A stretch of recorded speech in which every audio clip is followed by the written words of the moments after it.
Hi everyone, and welcome to Otakusphere Weekly, or monthly. We're still figuring that part out. I'm Karen Mead. I have a blog called Otakusphere that's been around for quite a while. I write about anime, and oftentimes lately, actually, I forget to write about anime, and I just write about stupid political stuff I really shouldn't even talk about. But you know what? That's a topic for another day. Basically, I just miss having an anime podcast, so here we are. And kind enough to join me tonight are Life Song. Hello. And Sal. Good evening. Okay, since I gave a kind of silly introduction for myself, Life, do you want to introduce yourself for 30 seconds or so? I like watching lots of anime. I'm here to talk about anime. Not sure what else to say. Nothing else matters. Nothing else matters. And Sal. Like with Life Song, I'm just here to talk about the animus. Okay, so I'm gonna be the one who's like always oversharing, and you guys are like the cool, mysterious gentlemen. That's great. That's fine. Right. Okay, so we obviously this podcast main thing we want to do is talk about anime.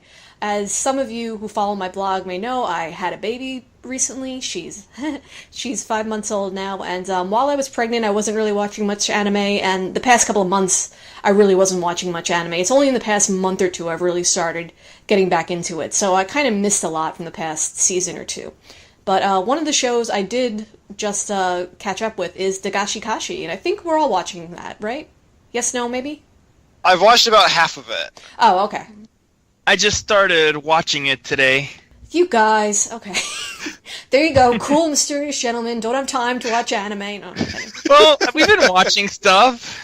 I know, you guys, the thing is, you guys have probably watched like 10 times the amount of anime I have in the last couple of months. It's just Dagashi Kashi happens to be one of the few series I'm keeping up with now.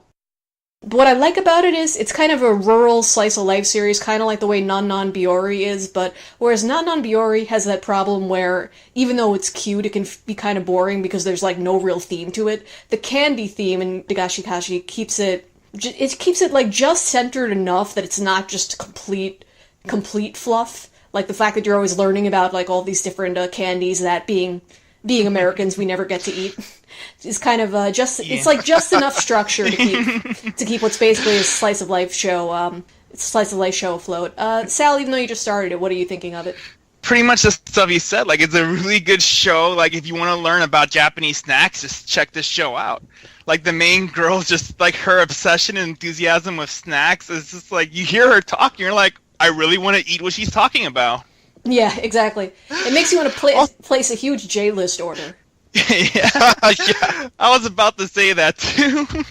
Like, maybe we're going to find out the show is secretly funded by J-List, and it's actually all part of their evil plan. What about you, Light Song? I kind of feel like I'm watching an infomercial almost, but it's like this really highly energetic anime infomercial. So yeah. Taro's enthusiasm is a lot of fun. You know, it's like, I don't know that I'd ever want to try that candy, but it certainly looks like they're enjoying it. Yeah, you know, sometimes I wonder if the candy isn't even really that good, but it's just like kind of being in the special club of people who have that candy, you know? Yeah, I should probably say this show is like totally in my wheelhouse because I've like read books on the history of candy anyway, so this is the kind of thing I would seek out to watch if it actually was a documentary. I had something I was going to say, and it was like so freaking brilliant, and okay, and Weren't you... Go ahead. Oh, saying, weren't you talking about how you're like reading how you like read a book about like the history of candy or something like that? It's not really history of candy, but the one that immediately comes to mind is a book called Candy Freak by Steve Almond. His real last name is Almond, and he actually grew up on a street called Wilkie Way, so he was just destined to write about candy. It's a book about him going all over the country and eating all these candies made by these small companies that are barely in business anymore. It's pretty fascinating. Ooh. What I've just remembered I wanted to say about the show is I like the show's approach to fan service in that, like, it's there, but the show would still totally be funny, like, without it. It really doesn't need it. Some of the scenes are just ridiculous, too. Like, with one of the last episodes I watched was the whole playing doctor thing. That was hilarious. Like, they're really going to go there, and they still kept it cute. I guess they get props for that. There was something really clever about that it was just like kind of like an overly long gag that like still somehow managed to remain funny because you kept thinking, oh, they're really doing this. He really is that oblivious, okay? Yes. Also, even though like I've never eaten any of these candies that they talk about, this show totally reminds me of being in elementary school and, like, hearing kids at the next desk over saying, like, you know, if you have Pop Rocks and soda at the same time, it makes your head explode. Or, like, talking about, like, which... yeah. Yeah. Hotaru reminds me a lot of a kid I knew when I was, like, 10. And I thought that he was the coolest kid in the whole world, because he always knew all this stuff. Yeah, like, it's kind of like candy, and I guess this is true of other countries. I thought it was an American thing. But it's like candy is kind of like the first source of urban legends for young kids, you know? Like, there's the thing about Pop Rocks and Coke that everybody knows, and then there's their, like, well, you know, if you can have the sourest warhead, that means you're gonna marry a supermodel, or I don't know. So it's a pretty cute, fluffy little show. It's not a super deep anime, not something we need to spend hours discussing, but, so, Life, do you plan on finishing Dagashi Kashi? Oh yeah, absolutely. I'm having a lot of fun with it. Okay, cool. There's only one episode left for me. I'm assuming it's 12 episodes. I could be wrong, but... I think so. I haven't seen it on the continuing lists. Okay, and Sal, you gonna finish the show? Oh, yes, definitely. Okay, cool. Like, the 1.5 episodes I saw was already enough to sell me to watch more. I like the way that you specified it was 1.5. They're actually kind of broken into, like, 2-episode segments. There'll be, like, the first half of the episode about one thing, and then the next episode, or the next half, could basically be its own episode. Yeah, and, you know, I kind of like how they do that, too, because the episodes always end up feeling kind of short to me, but, like, in a good way. Like, oh, wow, I can't believe that was over so fast, because I was enjoying it, sort of thing. Right. Come to think of it, I wonder if the source material is a 4-koma manga, in that case. It might be. Google, let's find out. Since usually that type of format, it's like usually with the 4-koma, since those tend to be very quick jokes and skits. Yeah, although I don't know if the playing doctor thing would have worked in a 4-koma unless it was a series of like 12 comics devoted to that. Life Song is currently Googling for information. See, this is the kind of stuff I used to do before the podcast when I was smart. Now I have mommy brain. Ugh. Well, you're being responsible. You're making sure that your daughter grows up to become a badass adult. Is that what I'm doing? Weekly shonen. Okay, so it's not a 4-koma. Doesn't look like it. Seems like it could have went either way. Okay, so we're done talking about Dagashi Kashi for this week. The other show that I am now all caught up on, because it just ended, is Erased, which seems to have kind of become the show of the season, at least in terms of people talking about it on social media. Life, you're all caught up with that, right? Yes. And Sal, what about you? Yep, I finished it last night. Okay, the mysterious gentleman had time to watch anime. Great. Okay, I almost feel like where do you even start with Erased? I kept meaning to watch it, and I only just watched it all recently, and it kind of, I want to say it kind of blew me away. It kind of blew me away until the last episode, where I wasn't entirely happy with the way it ended up, but I really, really like the premise of it, because I think there is not a single person who has not had that thought, you know, what if I could go back to elementary school knowing everything that I know now? You know, how would I be different and stuff like that? And the show took that, but that's only part of the anime, because there's also the murder mystery elements of it too. So right. It's just a really cleverly put together show, which even if I wasn't 100% satisfied with the ending, you know, I'm glad I watched it. Life, what was your overall take on it? I liked it a good deal. I think that the murder mystery kind of trailed off about halfway through for me. I had it figured out, and nothing else really came at me that changed that. Okay, can I stop you right there for a second? Because sure. I was suspicious of Teacher Dude ever since his first appearance, but I wasn't certain if it was him, because I thought it might be a red herring. I was like, are they making him super, super suspicious, and then it's going to turn out to be someone else? I'll tell you why I was sure it was him, and it's a real lame reason. There was no one else. Yeah, yep. I kind of kept coming back to that, too. I almost wanted it to be a red herring, because then it would be like, ha, this interesting villain comes from Sage Left, but that never happened. But no one else. That's why it took me till episode, I think it was episode 7, where I was like, okay, it's got to be him, because there's no room to introduce someone else now. Yeah. I think I figured it out by episode 2 or 3, just from some of the visuals. Yeah. So basically we all figured it out early, and I was just in denial for a period of about, 6, 7 episodes. Okay, so Sal, what'd you think about it? Well, I also enjoyed it too, but I could see with the final episode with how the murderer was taken down, since there were a couple cheesy elements thrown in to how they stopped them. Yeah, and actually, I should clarify. When I say I wasn't happy with the ending, like the kind of like ending after the ending they did, where they showed him as a successful manga artist, and he runs into Irie again at the very end, like that I liked. Like I liked the way they kind of wrapped up all the loose ends and everything. The part of the ending I object to is the part where he gets pushed off the roof, but all his friends have a giant cushion for him. Yeah. Well, to be fair, he actually doesn't get pushed off the roof. He dives off the roof. Interestingly, in the original manga, like the final battle actually took place in a different location, and it wasn't in the hospital. Does he still jump off the roof and need a mattress? It still involves where he jumps off something, and that basically the resolution happens exactly the same. It's just where it happened was different. Yeah. I mean, I kind of get what they were going for. Like, oh, he's not alone. All these friends he's made by his actions are now supporting him, and they're, like, visibly supporting him by moving this thing to save his life and whatever. I mean, it didn't really make sense to me. Like, okay, how did he know that the guy was going to get him up to the roof enough to tell, like, 6 different people, okay, what I need you guys to do is I need you to get a huge balloon and put it next to the hospital. Like, it made total sense before that he knew what the killer had planned because he'd seen it from the future.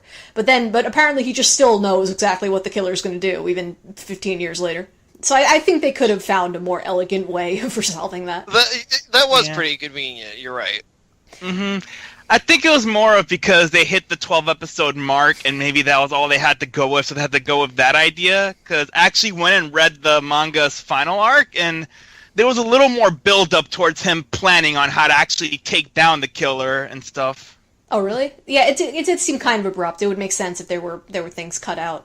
Oh, and also, one thing I wanted to talk about is I think it's episode 11 after the killer traps him in the car and shoves the car into the water and it looks like he's dead, and then he's actually absent from the opening. That was actually brilliant. That was I think I chilling. skipped the opening. I didn't notice that. You skipped the best part of the show. I was in finish the show mode, and I was skipping the openings, which is normally totally valid. This is like the one time it made that there was a good reason not to. I'll go back and see that. Yeah, because it's just like the opening is completely the same, except all the parts where the main character. What's his name? Oh, I'm blanking on his name. I think it was Satoru. I think. Yeah, that's it, Satoru. Yeah, like all the scenes with him in it, you just see the backgrounds without him. It's amazing.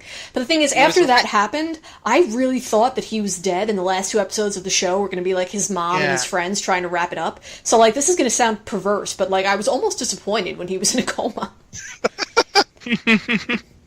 Like, again, I'm not sure how that happened. Like, did the police miraculously find him before he suffocated to death, or like, did the killer have second thoughts and think, oh, this guy knows the future. I better magically pull the car up somehow.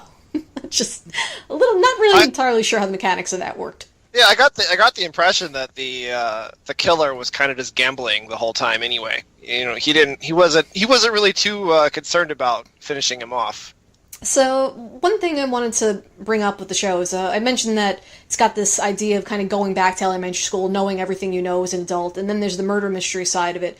And I was kind of wondering as I was watching it, I was like, would I like this show better if there wasn't even any murder mystery element? It was just, this guy has the power to go back to elementary school with everything he knows as a 29-year-old, what would you do, you know? Or would that have been such a different show, it's not even worth discussing? Probably would have been interesting too, considering that the majority of the show was him bonding with these people that he normally didn't bond with during the first time he lived that life, the first time he went through grade school. Yeah. Have either of you seen? Let's see if I remember the name of Butterfly Effect movie? No. I heard of it. It very much reminded me of that movie. Similar type of idea with going back in time, and similar type of idea with the whole erased theme, actually. Spoilers, ultimately his decision at the very end of the movie is to completely erase himself entirely from everyone's lives, and that's how he makes everything all better. So, you know, I wonder, you know, I think it's kind of almost the cliche of this type of story for when you go back in time to have some kind of mystery as pushing it all forward. And I don't know what it would look like without that. Yeah, basically, I just wanted a completely different show than what we got. I see. Yeah, that tends to happen. I also want a second season of Chubra, but I'm not getting that either, so I just have to learn to deal. I was just thinking that, like, it makes sense that like you realize when you get older, like all the things you could have done differently, so you could have made better friends when you were younger. But the problem is the value when you watch these shows. If you are that age or older, you understand that. But a kid watching it isn't going to get that. Yeah. It's basically a fate that you can't save people from. You only realize like that you screwed up your youth when it's too late to do anything about it. Right. Really cheerful topics on this one, folks.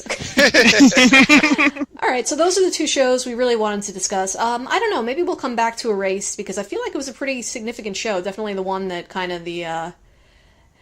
Oh, okay, one more thing before we shut up about Erased. But how did you guys feel like it compared to Steins Gate? Because apparently that's the comparison everyone on the internet's been making. I feel like other than the obvious time travel, they're just really different shows. So yeah. It's like apples and oranges to me.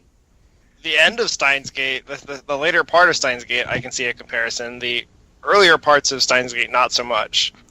Yeah, because, I mean, other than the fact that the main character has this weird power that's never explained, I mean, Erased doesn't even really feel like science fiction.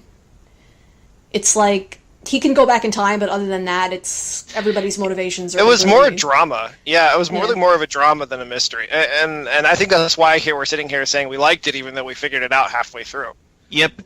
Do you think maybe they should have tried to do more to play with your expectations regarding the bad guy was, or would that kind of almost be defeating the purpose? I think that it would have been a better show if it had done that. I don't know that it would have been the same show.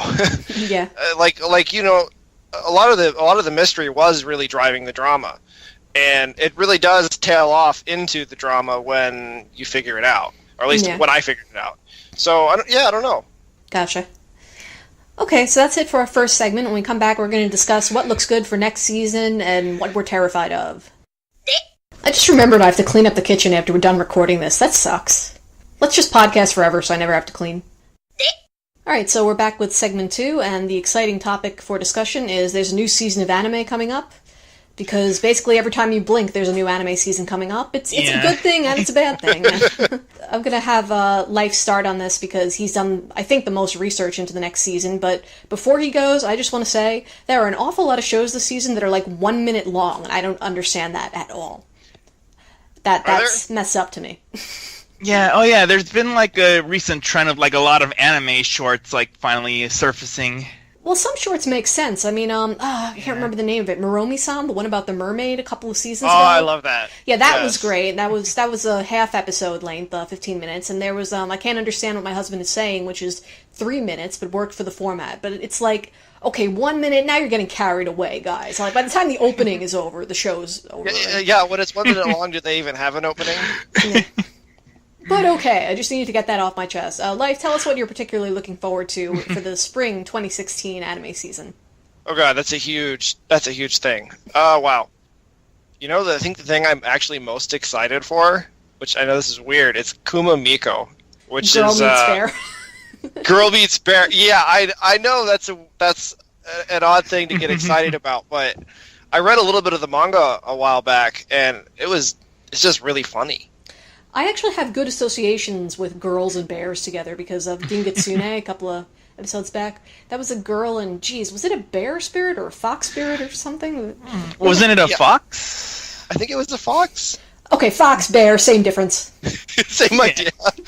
I just remember that you were covering this show back in the days, too. Yeah, oh, that was an awesome show. It was fun. And okay, so maybe foxes and bears are not actually the same animal, but I still have a good feeling about Kuma Miko. Same idea. I mean, the basic idea is that the bear is her kind of like her guardian, and she is. I don't remember exactly why she's stuck with him, but they're in this rural area, and she wants to go to the big city, and he's constantly making sure that she understands that she doesn't really know what it's like to live in the big city, and all sorts of hilarity ensues. But wait a minute, how does the bear know what it's like to live in the big city? I don't think he has any idea. But she doesn't know that. Okay. So it's the blind leading the blind. Yeah, pretty much. Okay. Could this possibly fill the hole that the lack of Polar Bear Cafe has left in my life? Possibly. Okay. There's some pretty ridiculous. I forgot that Polar Bear Cafe ended. Don't remind me! Oh, no, I'm sorry. I can say it. No one else can say it. I'm sorry. I think it's because I just haven't been on a podcast for so long. I'm like giddy. I have like a podcast high. People are going to be listening to this and be like, wow, those two cool, mysterious dudes are awesome, but that chick is annoying. Just won't shut up. So I think it's safe to say we're both looking forward to Girl Meets Bear.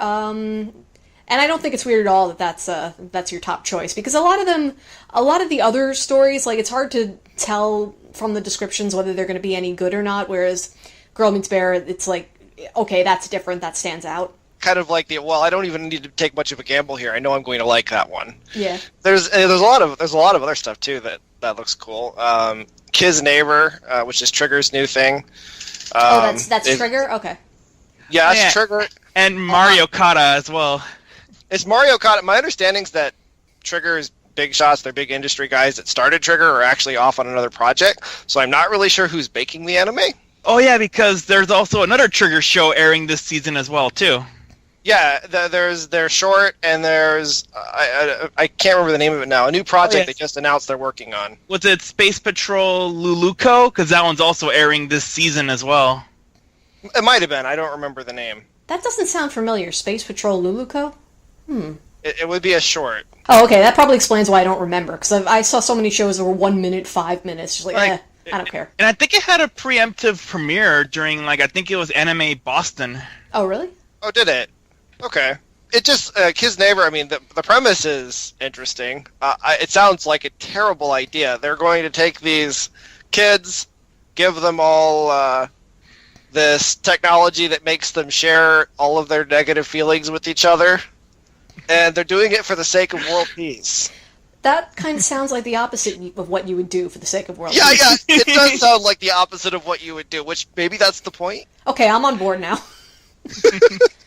Basically, if I think the premise doesn't work or there's something just weird about it, then it's like, okay, now I gotta see how they're gonna work this out. Yeah, that's kind of how I'm feeling about it. And knowing this Mari Okada that's doing the script, I'm like, okay, I'm sure that at the very least she'll do something terrible to all these characters, and I have to know what it is. She is very hit or miss for me. You consider yourself a fan of hers, right?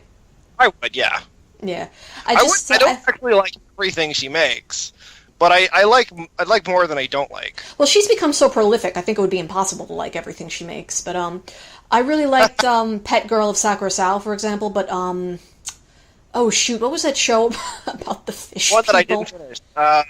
Yes, the fish people. I'd never finished that. I heard. Oh yeah, Nagi no Sakura. Thank you, Sal. Yeah, that show. I wanted to like it so much because I loved the Little Mermaid people, but it was just so irritating the way people were constantly talking about feelings, and it was like this constant forced catharsis. And it's like, I feel like when she has the right tone, she writes emotional moments that actually resonate. And when sometimes she's just phoning it in, it doesn't work. Fun fact: when she originally wrote Anohana, which is one of her more famous works, what I've read is that the story did not actually have Memma as a ghost. She was just a character in the story. It was just a slice of life. And she handed in the story, and they're like, "No, this doesn't work. We're making this girl dead. And you're going to fix this." and that was really, without that, I don't know that the story would have worked at all. It would have been very forced. Yeah, I haven't seen Anohana. I know of it, of course, because like you said, it's pretty well known. But now I wonder if now that she's written so many anime, they can't do that anymore. If they try to say, well, what this script of yours really needs is a ghost, she'll just be like, well, screw you.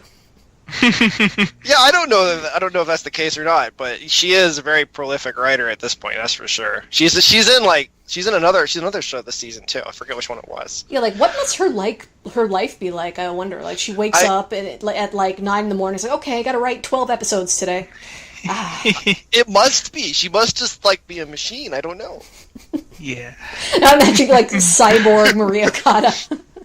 No, that's perfect. She's cyborg Mari Okada, and the reason why some of her shows are emotionally resonant and some of them aren't is because it depends on whether or not she has her emotion chip engaged. That would explain a lot. Yeah, we figured out the secret of Mari Okada right here, right now, on Otakusphere Weekly 1. Go down in history. Yeah, and then her other show, I found it is, I have no idea how to pronounce it. Myogia? The one with the bus. The one with the bus, thank you. Yeah, that's a name for it, sure. Let's just continue to call it the one with the bus, even when it's up to episode 54. The one with the bus. I'm cool with that. It's probably what I'll wind up calling it with everyone else anyway. Yeah, 30 people go off into the woods to find Utopia. Again, another premise where it sounds like they're doing things wrong. Like that. Like, no, you don't go on a bus to find Utopia. That's your first problem right there. Right. Should at least be like a private jet to Utopia or something. Yeah. You think that the bus would give things away. There's really not that much to say about it because there's not really not much known about it other than 30 characters getting on a bus. Yeah, a lot of these shows we just have to kind of be like, okay, let's see how this description actually pans out. Not that. Well, I'm not done with you yet, Life, but I figured maybe Sal might want to pipe in with one or two of the shows he's watching, just so to get some rotation going on here. I'll wait for Life to finish. I'll just jump in. I could literally talk about the whole list, so go ahead. Yeah, that's why I think you might want to get in now, Sal, while the getting's good. Let's see. So among the shows airing, I guess one that's kind of interesting would be Big Order, which was based on a manga by the creator of Future Diary. Right, I've heard some good things about that.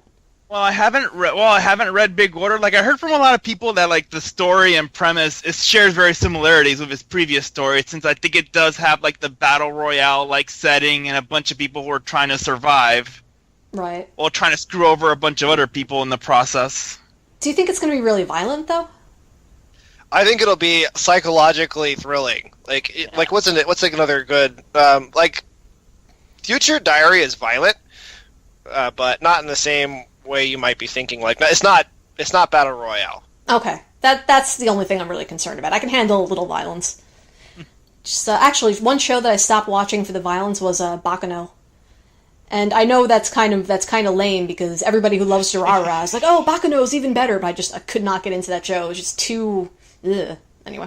Well, now I've just kind of dragged us off on a completely unrelated tangent. Oh yeah, I remember. Like, I think you said that you couldn't get past the first episode, right? Like, you never watched past one? I think I watched more than one. I might have even watched as many as 3 or 4. I just could not get into the characters, and it was like I wasn't liking the characters, and it was really violent. So just like, yeah, I've had enough of this. Bakudo's characters are probably more insane than Durarara's characters, for better or worse. Yeah. Well, discussing Durarara is probably a whole nother podcast, so... anything else you want to mention, Sal? I can't really say anything about Big Order because I haven't read the manga or anything, so I'm just going to watch the first episode and see. Obviously, since I was keeping up with JoJo for a good while, I'm looking forward to the new season for Part 4. Okay, see, I feel like I'm missing out that I'm not on the JoJo train, but if I wanted to catch up, what would I have to watch? Like 100 episodes at this point? Well, let's see.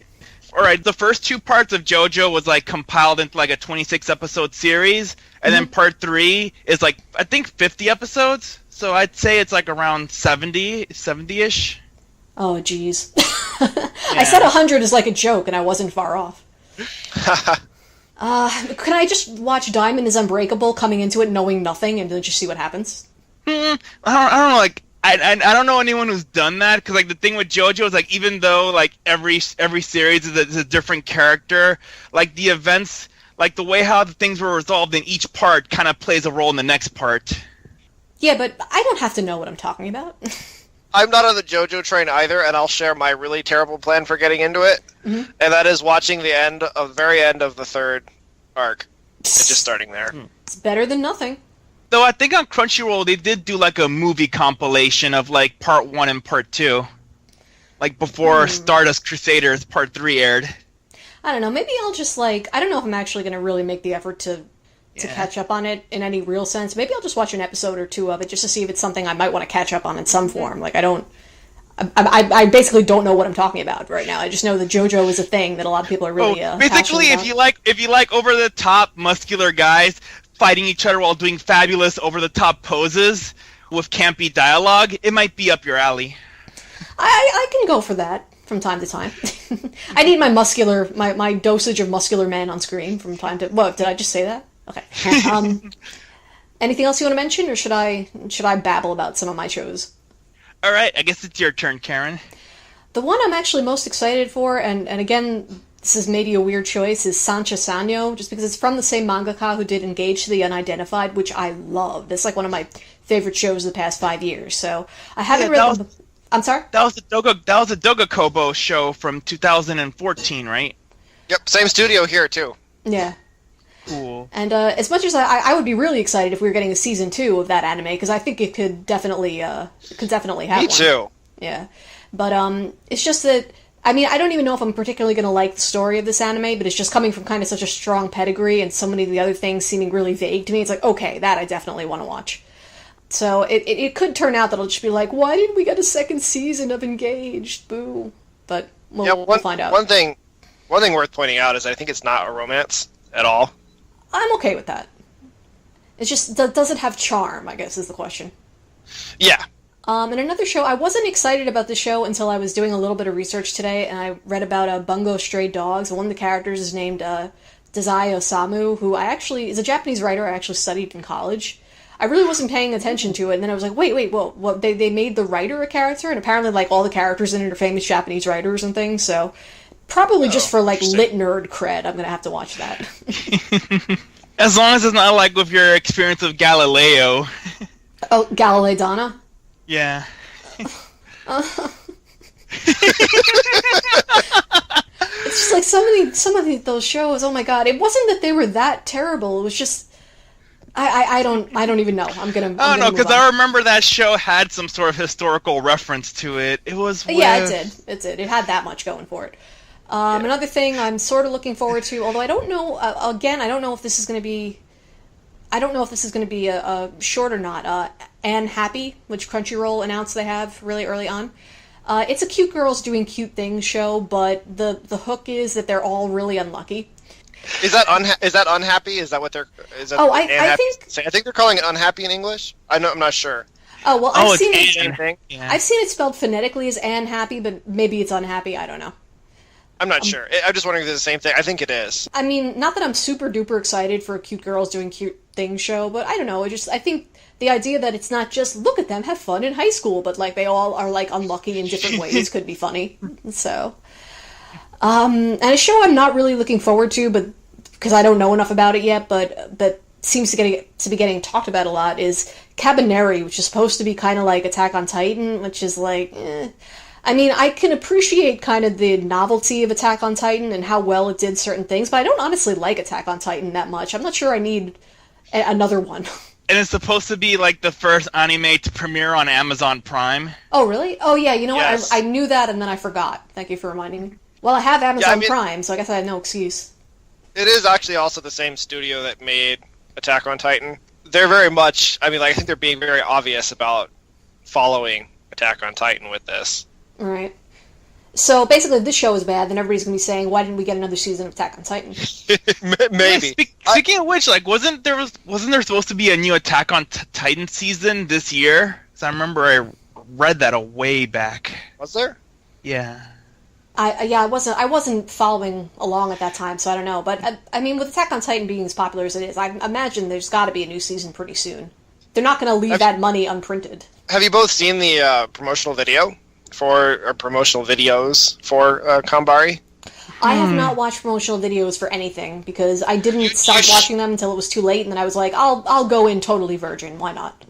You should watch the ones for Kambari in particular, just because they're obviously putting a lot of effort into at least the promotional videos, which they've got good music lined up for it. They've obviously put a lot of animation effort into the promotional videos and the artwork.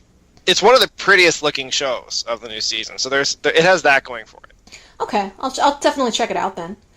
Alright, another show I'm kind of excited for is Pan de Peace, which is probably going to be another light, inconsequential piece of fluff, but I love bread anime. Like, one of the first things I watched after my daughter was born is I watched Yakitade Japan, and just loved it. So, I don't know if this is going to be a 5-minute short or if it's going to be a full-length show, but it could probably be terrible and I would still enjoy it as long as they're talking about bread.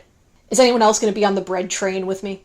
I'll watch it. I see it marked as a 5-minute. I see it marked as a 5-minute short. So yeah, I'll join in. Oh, it is 5 minutes. It's probably for the best because it's such a thin premise. But part of me is holding out hope. It's a 4-coma, so they could just chain it together in 5-minute segments. Yeah, I was just hoping there'd be like a second coming of Yakitade Japan, even though that wasn't going to happen. But, okay. Oh, and last thing I'll mention is a Joker game, just because the synopsis starts with, it's the Japanese army in 1937. And whenever I see that, I'm always like, oh god, do we want to go down this route? I think the only show I could think of that did that was Senko no Night Raid from about 5 or 6 years ago, which I didn't watch, actually. But I remember it took place in the 1930s, and people were wondering if the show was really going to go there, and apparently it didn't go there. Yeah, my impression from the little bit I watched is that it wasn't very good? into realism or very good. Yeah, I do remember that Ben was disappointed with the show when you were all talking about it in Japanator AM back in the days. Yeah, just for the benefit of those randomly stumbling across the podcast, Sal and I used to do a Japanator podcast together back in the day, which included some other people, including Ben Huber. Get your little origin story for the podcast. Okay, I lied. There is one more I want to talk about, but kind of for stupid reasons. Apparently there was this whole controversy over Super Lovers, because it's a yaoi show. Yeah, I don't actually know much about what the controversy is about, so much as just that there is one. Lifesong, you're snickering as though you know something. I'm trying to stay out of it. If I'd have known you were going to talk about it, I would have actually paid more attention. Oh, sorry. But I know that the controversy is the fact that it's not just that it's a yaoi, it's that it's a yaoi with a little boy. Yeah, but, like, from the synopsis, doesn't the romance part of it not start until he's actually, like, of age or something? I don't know. Okay, I don't know that the people that are making a controversy of it know that either. They've watched the promotional video, which doesn't make that clear. At least, it doesn't make that clear if you don't speak Japanese. Right. So that might be the whole root of the controversy. I don't know. All right, I'm going to have to keep an eye on that one, see if it's a train wreck. Yeah. The only thing to watch out for is that it's being animated by Studio Dean. You know, this is actually one thing I'll say is it's actually Dean's thing. I mean, they do this kind of anime all the time. What else have they done that's in this genre? I mean, I used to know what studio did what, but I honestly don't remember these days. I don't watch the genre, but let's see if I can pull up the list. I'm sorry. Zakaiichi Hatsukoi, Junjo Romanica. I think both of those are yaoi shows. Done some Yuri stuff too. A lot of their stuff, even if it's not specifically one or the other, have a lot of those elements in them. It's just they did Gravitation. Maria-sama was them. Sakura Trick was them. Oh, Sakura Trick. Okay. Sakura Trick was actually pretty good though. Yeah, I liked it. You know, when I say it's their thing, I'm really not mocking them for it. I don't watch that much of this kind of stuff, but I think that they're actually like the big name in doing this kind of anime. Okay. Studio Dean is doing other stuff this season, aren't they? They've got a couple shows. Sakamoto is Dean.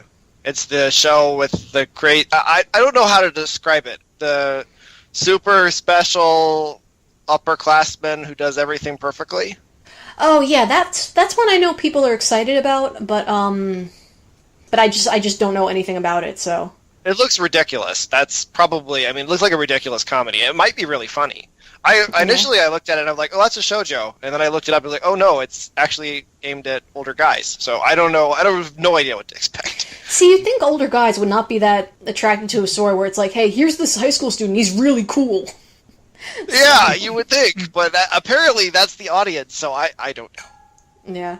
And there's some stuff continuing where I didn't see the first core. So, what's it called? Concrete Revolution? Someone recommended that to me, but I have not watched it. That's continuing. I'm a little bit scared of that. I think the only thing worth knowing about that season is I think Urobuchi is a part of the writing staff. Oh, so we're getting some Game of Thrones business going on? Yeah.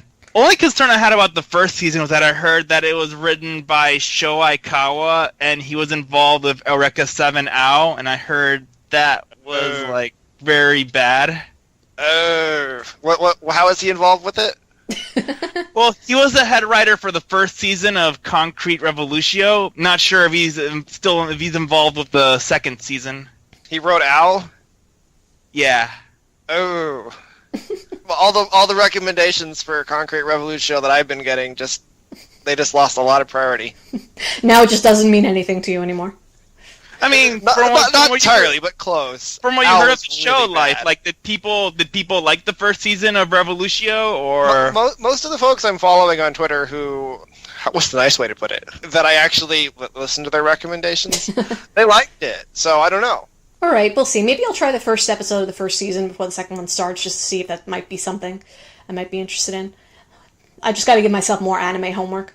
Okay, so we've gone through a bunch of stuff, but there's still plenty of stuff on the chart we haven't even touched. So, Life, are there more shows you want to make sure we get in to our spring preview? ReZero would be a good one. White Fox new show. Which one is that? ReZero, or I don't know what to call it. Does it have an English title? It's the new White Fox anime. It's based off a light novel. I know it's a successful light novel. It has multiple spin-offs. I think it's already translated licensed and translated in English. It's popular enough for that. I still know nothing about the story. He, similar to Erased, this character except he's in a fantasy world, and he can constantly rewind time and relive events. And he meets someone that keeps getting murdered, and he's trying to solve it. So it sounds similar to Erased, except in Fantasyland, and I don't really know that much about it, so I can't say much. Alright, but can't we ever have a nice show about time travel where people aren't constantly dying and needing to be saved? See, the thing, I think that when you try to do that with the story, everything goes terribly wrong. It's just like, Steins Gate, girl keeps dying, has to be saved. Erase, people keep dying, have to be saved. Just can't someone just go back in time and... it would be interesting to see that. You're right. We'll do this without the mystery. I don't know how much of a mystery this actually is. He might know everything. Like, they kind of sell it as he's the only one who retains his memories, and that sounds like Steins Gate. So, yeah. Okay. Oh, and one thing I wanted to mention before I forgot: aggressive Retsuko. Now, I said all these 1-minute anime seem stupid to me, but this one is about, what is she, a raccoon? Wait, is she a raccoon? Is she a wolf? Is she a fox? I have to know. Hang on. Tanuki. Oh, okay, a tanuki. Of course she is. So, she needs to blow off steam that she can't let off at the office, so she goes to karaoke by herself and sings death metal. Interesting. Wait, it's made by Sanrio? So it's made by the company that does Hello Kitty? Actually, I think it is. Huh. This is like Hello Kitty After Dark sort of deal? Maybe. They made an anime a couple seasons back, too, about a girl trapped in Music Land singing and fighting giant monsters or something. Okay, well, I'm just kind of sad that the one show about death metal is 1 minute long. That just seems kind of unfair. I guess on the bright side, you'll at least have some spare time once you finish watching it. I know it's not going to wear out its welcome, most likely. It would have to be pretty bad for that, huh? Yeah. Okay, so what day is it today? Is it March 29th that we're recording this? 28th? 29th? I've become unstuck in time. It seems to be the 30th, yeah. Oh, it is the 30th. Okay, so the new season's actually starting in the next couple of days, so... Yeah, either tomorrow or the day after. And some shows are preemptively starting on April 1st. They should start Super Lovers on April 1st, and then when people get all upset, just be like, it was a joke. Okay, so I think that's pretty much everything we wanted to discuss for this particular episode. Figured it's the first one, keep it light and breezy and stuff, so that's what we did, and I'm more excited about the season than I was when I started, so that's good. Before we sign off, anything else that people want to mention? Anything you're watching currently that we didn't get to before, or just any wonderful little thing that's happening in your life? Can't think of anything right now. Okay, I want you to work on that for next time. All right. No, it's a joke. You don't have to. It's totally fine. I have a confession from earlier. I said that Future Diary wasn't all that violent, and all these memories of awful violent things happening in Future Diary have been coming back to my mind since then. It's actually very violent. Mm-hmm. Oh, okay. Yeah, maybe it's just as well I didn't see that one. Alright, so hopefully we'll get together and do this again next week, and hopefully we'll have another cast member next week, because LB of Otaku in Review wanted to be here, but he had a personal engagement tonight, so he couldn't. But hopefully next week he's available. So I guess by this time next week we'll have already seen a couple of shows in the new season, and we'll go from there. Okay, thanks for listening, everybody, and we'll see you next week. Maybe. Goodbye. So, listeners, we had all signed off in the podcast. We were about to go out on our merry way when we remembered that the entire world hates Kyoto Animation, and we thought maybe we should say something about that. There's a show from last season called Myriad Colors Phantom World. It's, I believe it's 13 episodes. I've seen 12. I've not seen the 13th. That was the other show that I caught up on recently, just because I felt like it. And apparently the entire internet is mad at it, and I'm not entirely sure why. Leif, did you want to pontificate with me about this? I haven't watched that much of the show myself. I've only watched a few episodes. Still want to watch more, but I haven't seen much of it. So I can just guess the same things that I'm always hearing. It's kind of just cool to hate KyoAni. Yeah, it's almost like people are mad because their anime looks good. Like, their anime looks good, so they should make anime that's yeah, like better. I thought the reason why people were hating on him was because Phantom World wasn't like a very emotional everyday life type of thing, like with Sound Euphonium or any of their key stuff.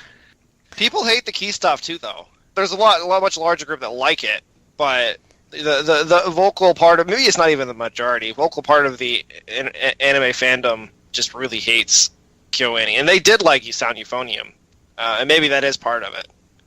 Like, why isn't every show euphonium? Yeah. I get the impression that maybe the reason why Phantom World is getting so much hate is because it's a very, very light, fluffy...